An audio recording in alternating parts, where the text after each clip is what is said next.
I request Dr. Tej Kumar Karki to come up on stage and present his paper titled Did Le Corbusier Exercise Empathy While Planning Chandigarh City?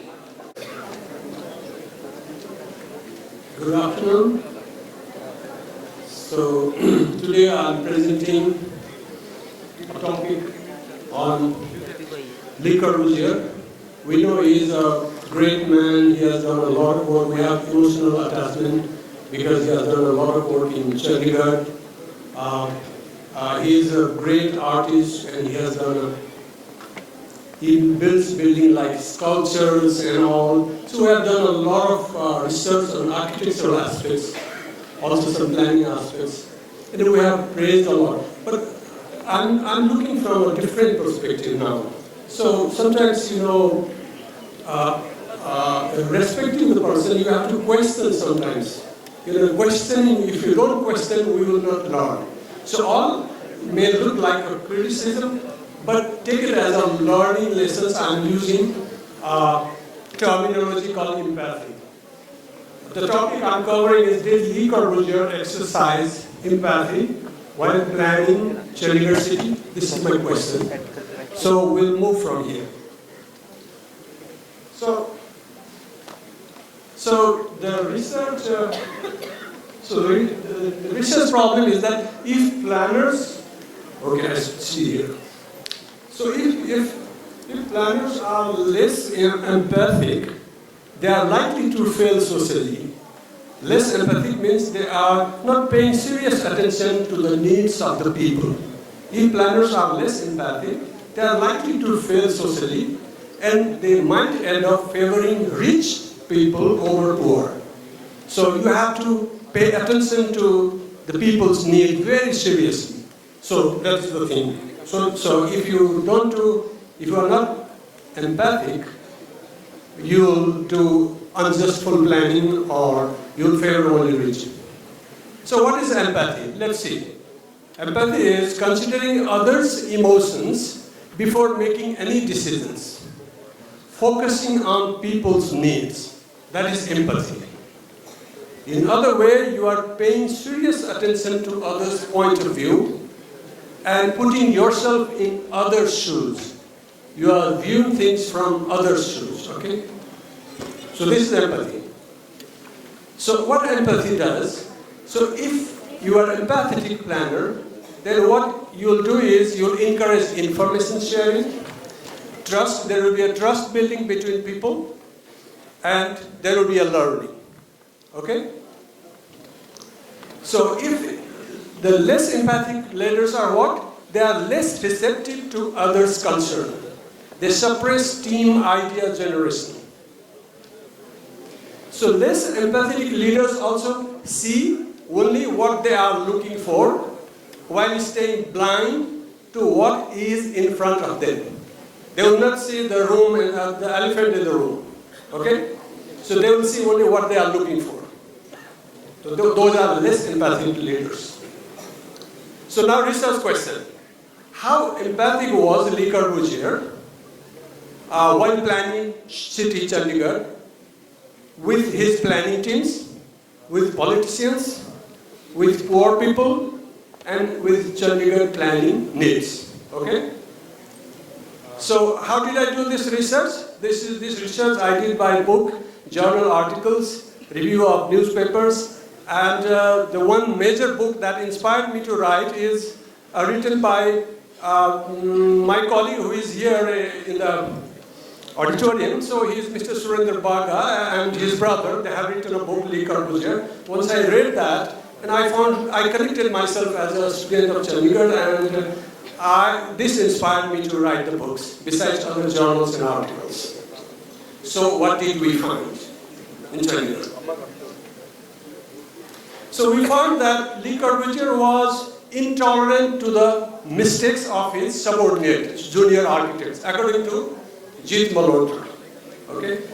The book says that there was a junior architect asking Le Corbusier about his unclear handwritten notes, but Le Corbusier showed anger, and also it said that he used harsh words.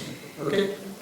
The next is Lee Corbusier was confronting with the whole cabinet ministers in Punjab on one thing. There was a concrete table. He was proposing concrete table. He loves concrete.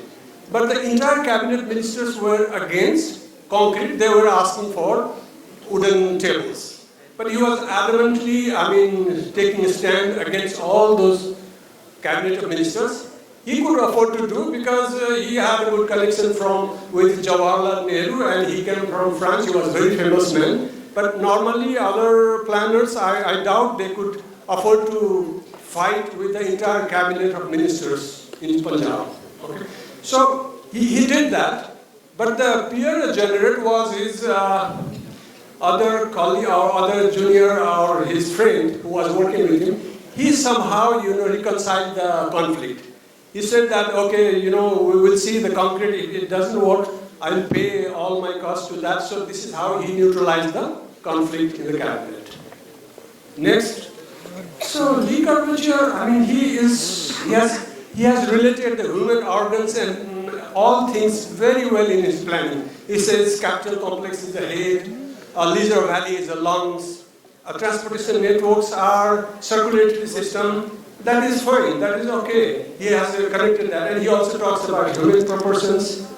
But the thing is, the book writes that he had studied the mounds like mud huts in Punjab. He was fascinated by the mound huts, and he took the pictures. But I'm questioning that, did he pay attention who lives inside that huts and what kind of problem he is going through? So he can physically look the huts, but not that. The other thing is that he was mentioning about the female workers, construction workers with a lot of brick piles on their head, with children in the conference and all.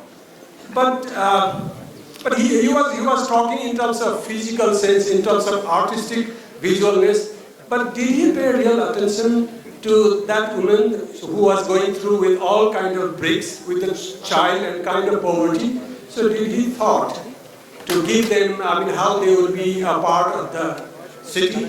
So there were thousands of construction workers working there. And it is said that they didn't get any space for housing, and they were living in squatter settlements just outside. The next thing is that he also talked about symbol of open, to give and open to receive. Open hand monument he designed. It's fascinating. I like it.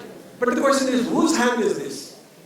So the hand, the people behind this are thousands of construction workers' hand has created Chandigarh City. But whose hand is this? Is this the hand of Pandit Jawaharlal Nehru or Lee Corbusier or senior bureaucrats, or the entire low-income people who are construction workers who gave their blood, sweat and their hand to create city? So is that hand, and who is giving and who open to give and receive? So who is giving and who is receiving? They're all rich community, or are the poor people receiving? Because 15,000 of them are living in squatter settlements. So it's easy to analyze human organs, open hand and all. But whose hand is this? Okay? So this is the, so I'm just coming to it. The next is, less empathic leaders see only what they are looking for. It is said that in commercial street design in Madhya Marga, he was so engrossed in that design that he forgot that is blocking the Sivalik mountain panoramic view. So that was the thing. So the next thing is, he proposed a vast concrete pavement in Sector 17 to make it very interesting plaza or open square and all.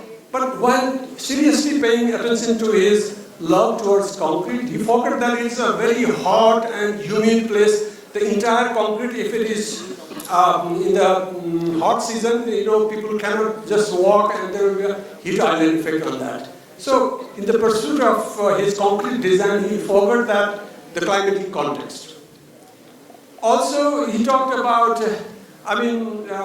okay, so Doshi was quoting his Lee Corbusier side, that Lee Corbusier used to say, one must be able to see everything, foresee everything, and then above all make allowances for the unenforceable. But he couldn't see that, ultimately the Punjab, Haryana, there will be an encroachment in periphery zones. He couldn't see and foresee that. So there is a Shahjabad, or Mohali, Panchkula, or the periphery preserved area. They were supposed to be controlled area or unplanned development. So I don't think he was able to see everything, foresee everything, and make allowances for unenforceable. The next is, he also see everything, and he didn't foresee that the 0.5 million population will go to 1 million population. And what was his plan that how he will tackle when the population goes from 0.5 million to 1 million or 2 million? There is no mention in the statement plan. So he also forgot that institutional complexity. There are Punjab, Haryana, and UT. There are 3 agencies working there. So that's why Punjab and Haryana, they have illegally developed in the peripheral zone. UT is there. So there's a confusion. When there are too many cooks, they will spoil the food. But when there are too many agencies, there will be a problem of coordination and conflict in the decision making. So I don't see you was able to foresee this kind of thing while designing or making planning decisions at that time. And at the end of his time, when he was very old, he said one very good thing. He has an eye to see and have the capacity to create sensation and have the instinct for proportion. I fully agree. He has created sensation and have the instinct proportion in his design. He is a fascinating man. But unfortunately, in the pursuit of creating sensation, he overlooked many human concerns. So the findings is, he focused largely on physical aspect, but ignored basic human needs and aspirations, inclusiveness. He ignored scenic value in Madhya Marga, climate reality in Sector 17, institutional complexity of 3 agencies working there, and politics of periphery development. He ignored it. So, what is the lesson now? So, what did we learn? So, the last slide I'm going to say. So, what we learned is, planners and architects, mindful of empathy, could produce inclusive cities. Empathy can help produce sensible architects and planners, better planning outcomes. So I'm questioning that in 70 years after Corbusier, how empathetic we planners and architects are today in making decisions for the sake of people. We have to ask ourselves and be more empathetic. That will create social justice and inclusiveness. With this note, I conclude my presentation. Thank you very much. Thank you so much.